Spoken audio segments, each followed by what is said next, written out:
Assalomu alaykum do'stlar. Darsimizning davomini so'zlab o'tsak, bu qatim so'zlamoqchi bo'lganimiz bekatga naqsh qistirmishi qo'shib go'zallashtirish. Mushunga naqsh birlikda qistirmiz. Hamma darsni so'zlab o'tsam. Avvaldan biz bu qistirmani yo'llaymiz. Buni men mush darsda birga ta'minlayman. Masalan, qistirmaning o'zi F diskidagi 2.5 nashri buning ichiga qistirmalar degan ichida naqsh mush qistirma shu. Mushni bo'shliq olmadan yo'llaymiz.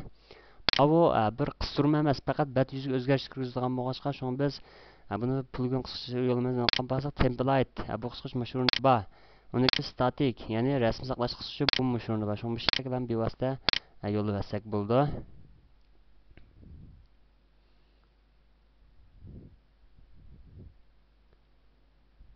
Hozir yo'llanyapti-da. Qaraydigan bo'lsak, ma'lum bir necha rasmlar yo'llandi. Bularning hammasi ashurindagi naqshlar. Biz mushu rasmni almashtirish orqali naqshni almashtirish maqsadiga yeta olamiz.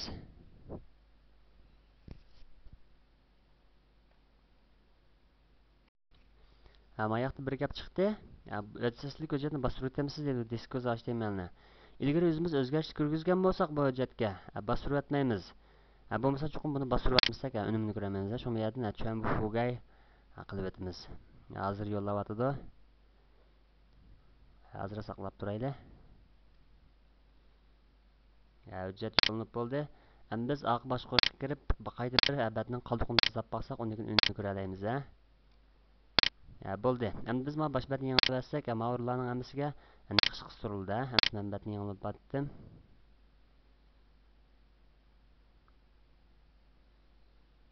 Bo'ldi. Mana qaraydigan bo'lsak, yashil rangli naqshlar bu o'ringa qistirildi degan gap.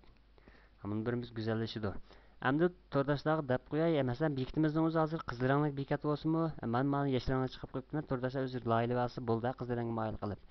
Lekin mana naqshlar yashil bo'lib qoldi, shundaqmi? Endi biz buni qizil rangli naqshlarga almashtirib o'taylik. Masalan, bayamqi naqsh yo'l o'rnini ochaylik. 2.5 qistirmalarning ichidan naqsh qistirmasi.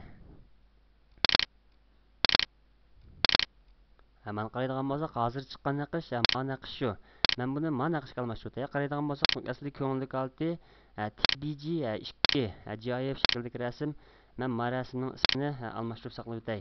Saqlab o'tgandan keyin mana rasmning o'z ismini bayamqi TBG 2 degan aslidagi morn oldiga almashtirib o'tay. Almashtirib o'tib bo'lgandan keyin men bo'shliqdagi static bu qisqacha demasa static image public image public mushqning ichida davatidi. BMPs yerga ochdim. Hech bo'lgandan keyin bu yerdagi mana ikki rasm. Hozir men almashtirgan mush rasm, mana mush rasm, dal mush rasm shu. Buni men almashtirib o'tay eski rasmga. Endi fugay qilib o'tdim. Undan keyin men bat yangilab o'tay. Mana hammasi aslidagi qizil rangli naqshlarga almashadi.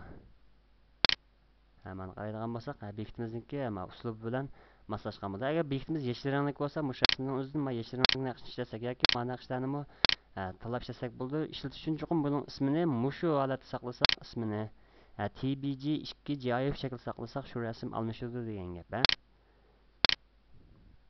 Endi undan boshqa hozir bu naqshlar faqat ost tarafga bilan chiqdi. Buni ust taraflarga chiqarish uchun chuqur biz bo'shliqdagi Discoz HTML, ya'ni mush odatda buni bir qilib o'tib shu. Shuning ichiga o'zgarish kirgizamiz.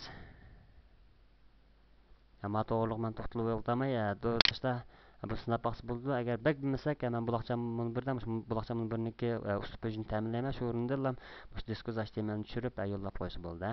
Darsim ishlagichi bo'lsin. Xayr xo'sh.